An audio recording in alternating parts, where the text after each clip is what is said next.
نحمده ونصلي على رسوله الكريم اما بعد فاعوذ بالله من الشيطان الرجيم بسم الله الرحمن الرحيم وذكر فإن الذكرى تنفع المؤمنين صدق اللہ العظیم۔ محترم عزیز بھائیوں، آج آپ حضرات کے سامنے آنے کا ایک مقصد ہے۔ مقصد یہ ہے کہ اللہ تبارک و تعالی قیامت تک دین کے کسی بھی شعبے میں جو بھی شخص کام کر رہا ہو، اللہ تبارک و تعالی اگر وہ اس اخلاص کے ساتھ، للہیت کے ساتھ، اللہ سے ڈر کر صرف اللہ کے لیے اگر وہ کام کرے گا تو اللہ تبارک و تعالی اس شعبے کو زندہ رکھیں گے قیامت تک۔ اللہ تبارک و تعالی کو انسانوں کی کوئی حاجت نہیں کہ اپنے دین کو ذرے ذرے تک پہنچائے۔ اللہ تبارک و تعالی اگر کسی کام کے اندر اخلاص ختم ہو جائے، للہیت ختم ہو جائے، اللہ کے لیے وہ کام ہونا تھا، وہ کام جو ہے ایک زبردستی کا بن جائے، وہ کام جو ہے ایک مقابلے میں آ جائے، تو اس بات سے ہم لوگوں کو بہت ڈرنا چاہیے کہ اللہ تبارک و تعالی وہ کام کسی چونٹی سے بھی لے سکتا ہے۔ اللہ تبارک و تعالی کسی مردہ کو زندہ کر کر بھی اللہ تبارک و تعالی اس کام کو لینے پر قادر ہے۔ اگر اللہ تبارک و تعالی اگر ہمیں کسی بھی شعبے کے اندر، دین کے کسی بھی خدمت میں اللہ تبارک و تعالی اگر ہمیں لگا رکھا ہے تو ہمیں اللہ کا احسان ماننا چاہیے کہ اللہ تبارک و تعالی نے ہمیں اس کام میں لگایا ہے، اللہ تبارک و تعالی نے ہمیں اس کام کی توفیق دی ہے۔ اگر کچھ بھی ہماری زندگی کے اندر تھوڑا سا بھی حصہ، ہمارے پورے دن کے اندر تھوڑا سا بھی حصہ کسی بھی دین کی خدمت کے لیے کسی بھی حصے پہ لگ جائے تو یہ اس کا شکر صرف اللہ ہی کو ہم ادا کر سکتے ہیں۔ ایک شخص میرے پاس آ کر انہوں نے کہا کہ حضرت جو ہے ہمارے یہاں پہلے جو ہے جماعتیں آتی تھی، جاتی تھیں، لیکن اختلاف ہونے کی وجہ سے وہ اختلاف وہاں سے نکل کر ہمارے گاؤں تک آ پہنچا، لیکن اب ہمارے گاؤں کی مسجدوں کی یہ حالت ہے کہ جو ہے ہمارے یہاں پر کام ہونا بند ہو گیا ہے، ایک دوسرے کے اندر اختلافات بڑھ گئے ہیں۔ تو یہ سن کر بہت افسوس ہوا، اور میں دعا بھی کرتا ہوں کہ اللہ تبارک و تعالی ہمیں اخلاص کے ساتھ، للہیت کے ساتھ ہمیں کام کرنے کی توفیق عطا فرمائے۔ آج میں ایک مولوی صاحب کا میں شکریہ ادا کرتا ہوں۔ آج میں نے ایک ویڈیو کلپ دیکھی جس کے اندر انہوں نے بہت اچھی بات کہی۔ جب میں ایک جگہ پر کئی سالوں تک میں نے جمعے کا خطبہ دیا تو وہاں پر یعنی سمجھو کہ وہ آخری خطبہ تھا میرا، تو وہاں پر میں نے جمعے کے دن مجھے معلوم ہوا کہ حضرت یہاں پر ایک جماعت آئی تھی کہ وہ جماعت جو ہے فلاں کی جماعت تھی، تو اس وجہ سے انہوں نے ان لوگوں کو منع کیا، پھر اس کے بعد ان لوگوں کے ساتھ زبردستی کی، پھر ان لوگوں کو جو ہے مسجد سے نکال دیا۔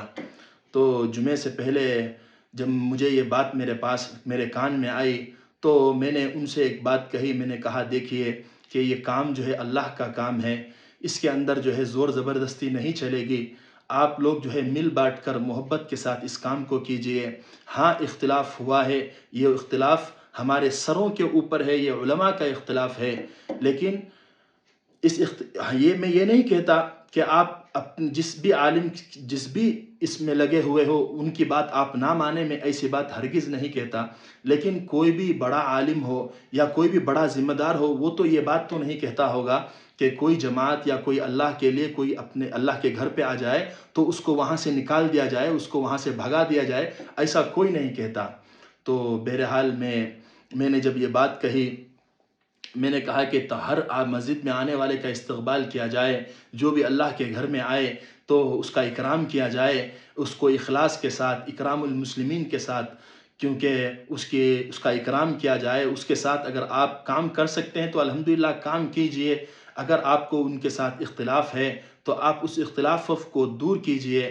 دیکھیے اگر کوئی بھی آدمی آپ کے یہاں، آپ کی مسجد میں آ جاتا ہے، اگر وہ کام اللہ کے لیے صرف اللہ کا کام کر رہا ہے تو اس میں کوئی دو رائے نہیں ہے کہ آپ حضرات کو جو ہے اس کام کو روکنا چاہیے۔ ہم جو ہے مسجدوں میں بلانے والے لوگ تھے، لیکن ایک وقت ایسا بھی آ گیا کہ ہم مسجدوں سے لوگوں کو کھینچ کر نکال رہے ہیں۔ تو بہرحال میں نے ایک مولوی صاحب کی میں نے ویڈیو دیکھی، تو میں چاہتا ہوں کہ یہ ویڈیو آپ کو بھی سناؤں، اور میں ان کا، مفتی صاحب کا بھی میں شکریہ ادا کرتا ہوں کہ انہوں نے جرأت کی اس زمانے کے اندر کہ یہ جو حق بات تھی انہوں نے کہا۔ تو پہلے ہم یہ ویڈیو دیکھ لیتے ہیں انشاءاللہ اس کے بعد ہم اپنے آگے کی گفتگو انشاءاللہ برقرار رکھیں گے کہ جناب مسجد میں جماعت شورا کی نہیں آ سکتی اور مسجد میں مرکز کی جماعت نہیں آ سکتی. مسجد کسی کے باپ کی جاگیر نہیں ہے.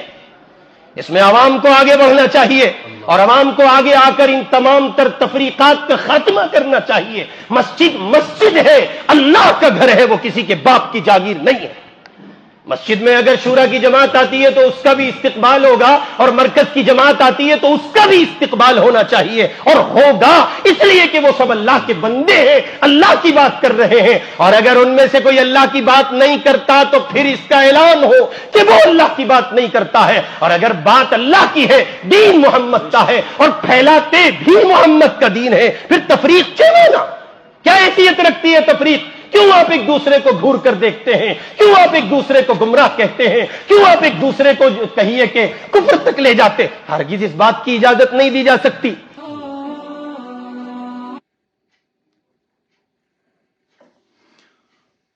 تو دوستو ہم نے دیکھا کہ الحمدللہ مولوی صاحب نے تھوڑے ہی وقت میں بہت ساری باتیں انہوں نے کہہ دی کہ ہم نے یہاں تک بھی سنا لوگوں کو کہ ایک دوسرے کو کافر کہہ رہے ہیں اور جو ہے ایک دوسرے کو مارنے کاٹنے تک آپ چلے جا رہے ہیں. آپ یاد رکھیں کہ آپ کو جو کام ملا ہے یہ نبیوں کا کام ہے، یہ کام صرف اللہ کا کام ہے اور یہ کام صرف اللہ کے لیے کیا جاتا ہے. یاد رکھیں اگر کوئی بھی بھائی کسی دوسرے بھائی سے ناراضگی ہو گئی ہو، کسی بھی اختلاف ہو گیا، اختلاف کا مطلب یہ نہیں ہے کہ آپ ایک دوسرے سے بات کرنا چھوڑ دیں، ایک دوسرے سے تعلقات کرنا چھوڑ دیں، ایک دوسرے سے لین دین کرنا چھوڑ دیں، ایک دوسرے کو سلام کرنا چھوڑ دیں. میرے بھائی حدیث میں آتا ہے 3 دن سے زیادہ کوئی مومن کسی مومن سے جو ہے بات کیے بغیر نہیں رہ سکتا.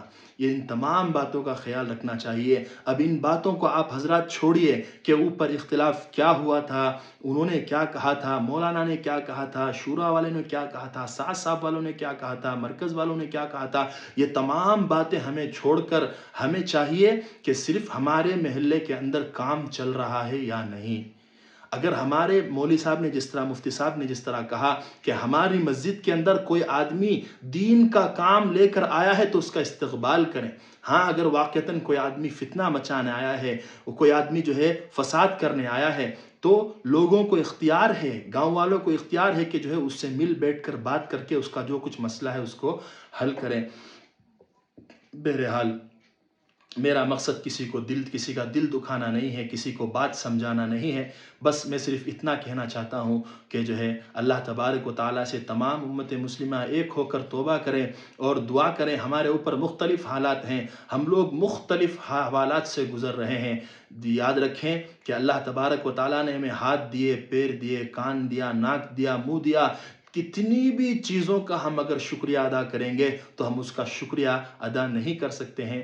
تو اس کے لیے میں یہ چاہتا ہوں کہ جو ہے آپ حضرات مل کر محبت سے کام کریں. آپ اپنے محلے کے اندر کسی بھی قسم کے فرقہ پرست فسادات سے، کسی بھی قسم کے ایک دوسرے کی لڑائی سے بالکل بچتے رہیں. جو کچھ بھی مسئلہ ہے اس کو آپس میں بیٹھ کر محبت کے ساتھ، اخلاص کے ساتھ اس کو حل کریں. میں ایک بات اور بھول گیا تھا کہ جب میں نے یہ بیان دے دیا اس مسجد میں تو پھر اس کے بعد ان مسجد والوں نے جو ہے امام صاحب کو کہا کہ مولانا سے کہیں کہ وہ جو ہے اس طریقے کا بیان نہ دیا کریں تو اگر ورنہ ہم تم کو نکال دیں گے.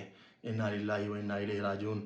تو بس پھر عصر کے وقت میں مولانا کا میرے پاس فون آیا اور مولانا نے کہا کہ حضرت ایک مسئلہ ہو گیا ہے، میں آپ کے پاس آنا چاہتا ہوں. میں نے کہا نہیں آپ فون سے ہی بتا دیں کوئی بھی بات ہو، کیونکہ 15 کلومیٹر دور ہوتا ہے جہاں سے میں رہتا تھا. تو پھر مولانا نے کہا کہ حضرت ایسی بات ہے. تو میں نے کہا کہ چھوڑ دیجئے، بس ہمارا اور تمہارا ساتھ بس آج تک کا ہی ہے. تو اس طریقے سے یہ تمام باتوں کو درگزر کر آپس میں محبت و اخلاص کے ساتھ چل کر اللہ تبارک و تعالیٰ اس کام کے اندر مضبوطی عطا فرمائے، ایک دوسرے سے محبت عطا فرمائے، ہم لوگوں کو مل کر چلنے کی توفیق عطا فرمائے. آمین. وآخر دعوانا الحمدللہ رب العالمین.